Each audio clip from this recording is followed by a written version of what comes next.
मधले हे जे स्थानिक लोक आहेत ते आपला निषेध नोंदवत आहेत। हा अत्यंत भ्याड हल्ला, दहशतवादी हल्ला होता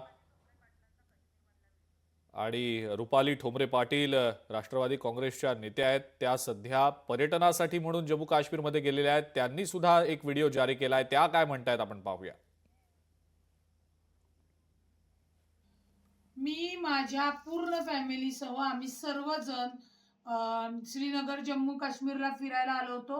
आजचा हल्ला झाल्यानंतर इथले पर्यटक प्रचंड घाबरलेले आहेत आणि आम्ही सर्वजण सुरक्षित आहोत, परंतु पर्यटक एवढे घाबरलेले आहेत की काही पर्यटक आजच आलेले आहेत, काही 2 वाजता पहलगामवरून निघालेले आहेत आणि 2:30 वाजता ही घटना घडलेली आहे। काहींच्या पर्वत आणि त्याच्यानंतरच्या फ्लाइट्स आहेत।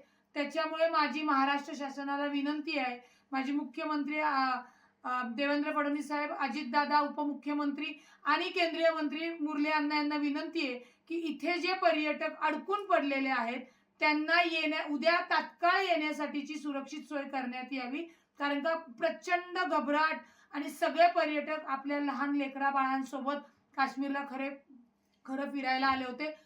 ही घटना म्हणजे मी काल आम्ही पहलगामला गेल्यानंतर आम्हाला असं कोणतंही वातावरण जी परिस्थिती वाटली नाही, परंतु आजची परिस्थिती ऐकून जेव्हा आम्ही गोंदाला म्हणजे गुलमर्गला होतो, गंडोलाला होतो, तेव्हा आम्हाला तातडीने सगळ्यांना तिथला परिसर रिकामा करायला लावला।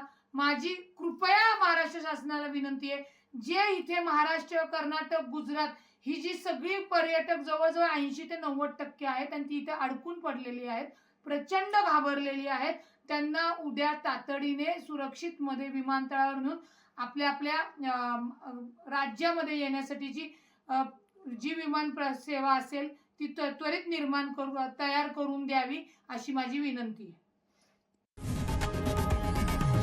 लोकशाही मराठी ऐका, पहा, जागरूक रहा।